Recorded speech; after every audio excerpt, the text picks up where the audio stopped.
Over the past several months, I've become a huge fan of the OBSBOT ecosystem, cameras and devices and all this stuff.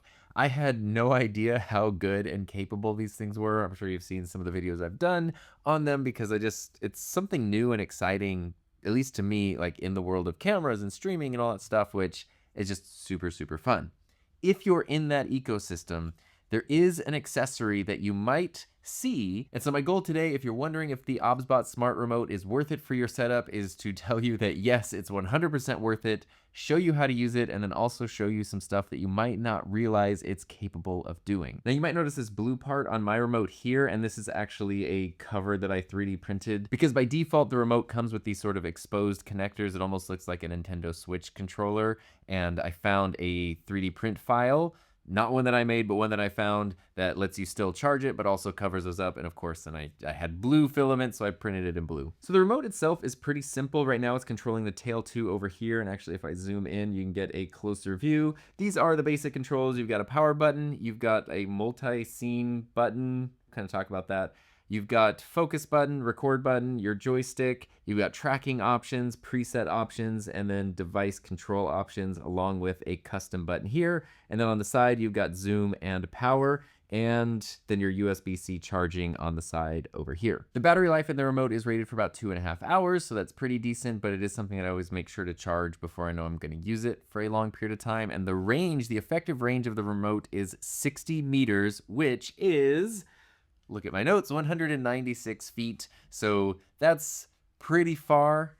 You probably aren't going to realistically be further from your camera than that when you're using the remote. Now, the remote is compatible with the OBSBOT Tail Air, the Tail 2, and the way that you connect the remote is pretty simple. This is the Tail Air right here. All you have to do is press the power button 3 times to put this in pairing mode, and then on the remote itself, all you need to do is hold down the human tracking button and then the slot that you want to save that specific camera to. So in this case, I've actually already paired this camera to slot 2, but I would hold those down and then this would flash. And now that it's paired, my Tail 2 is slot number 1 and the Tail Air is slot number 2. And if I do that, now I can start controlling the camera that way. And when it comes to controlling the camera, you have a few more options than you might expect. So I'm sure it's no surprise that the joystick lets you control the camera and move it all around that way. But what you can also do then, if you have the camera positioned somewhere and you want to recenter it, you can just press down on the joystick and then it will recenter the camera. And also something I had no idea you could do until recently is if you press and hold the joystick, it actually then becomes a motion controller and will match how you're moving just the controller around. So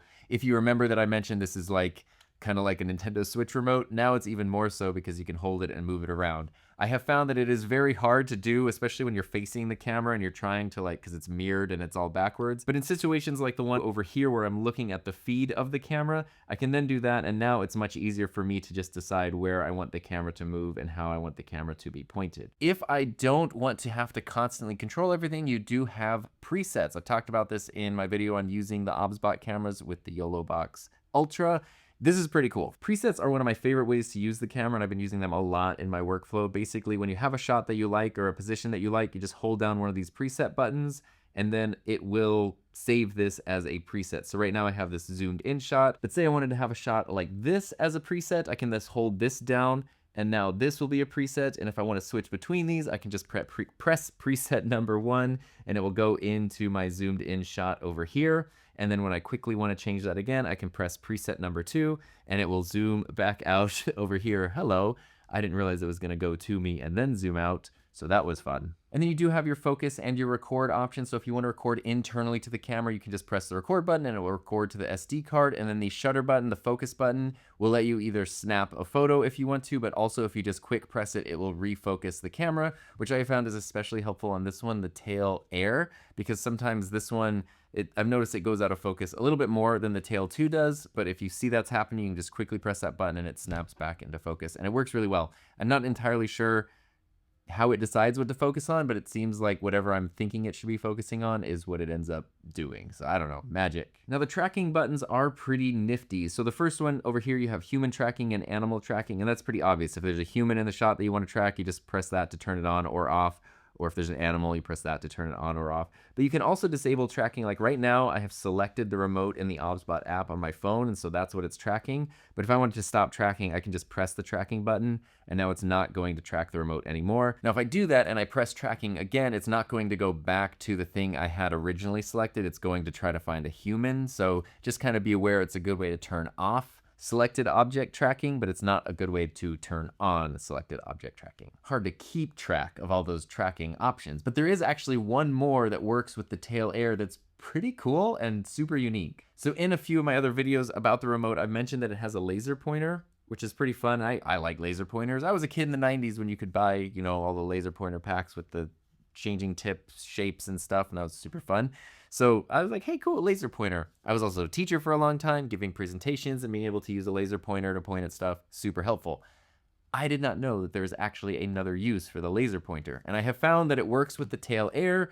It doesn't work for me for the tail 2, so I'm not sure if that feature's not enabled in there. So if you have the tail air, here's something you can do with the laser. So this is a little bit hard to explain, and it does take a little practice to get right, but it is pretty cool and it is pretty useful. So you have your laser pointer, and what you can do, if you just hold it down and point it, it's just a normal laser pointer. But if you double press it, it will lock the laser pointer on, and then what that does is it tells the camera, zoom in and focus on that point. It's not going to track it, it's just going to zoom in on that point. So for example, this is the tail air over here. I can use the laser pointer and point to things, but say we look at this green guitar. If I click the laser twice, it's going to stay on the guitar, and then the camera saw that and just automatically cropped in to that guitar right there. So if you're giving some sort of presentation or you're doing a stream or a demo and you want to just have the camera quickly go to different objects that you can't preset, you don't have the time to do presets, you can do that right there. If I go back here and now I double click the laser again, the camera will zoom out and go back to its default settings. So then if I want to do something else, like look at my expanse poster over here,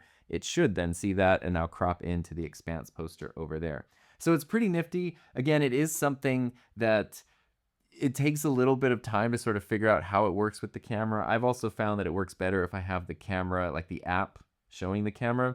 It seems like connected via HDMI, it works a little bit better. If the app's not on, sometimes the camera keeps kind of like the full view and doesn't totally crop in. So as with anything, you kind of got to like double check and test your specific setup before you do things. But that's sort of a nifty feature. I thought it was just sort of a fun laser pointer they included. Turns out there was a figure point to the pointer. Those are some pointers on how to use the pointer. Wait, pointers on how to use the pointer. I get points for that.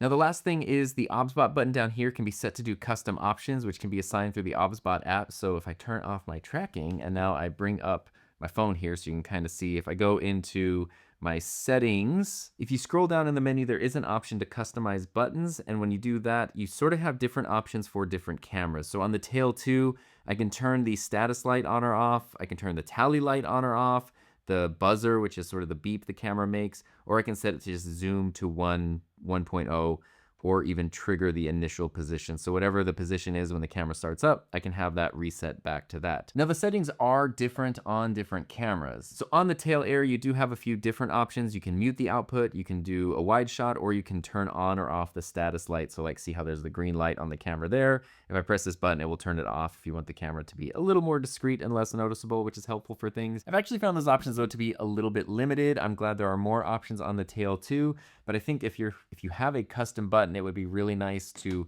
have a lot more options over what this button does. I feel like it could even potentially, that might be the limits of the controller, but what if you press this and now it kind of gives you different pages of presets, different pages of cameras? What if you could just assign more presets to it? Or I don't know.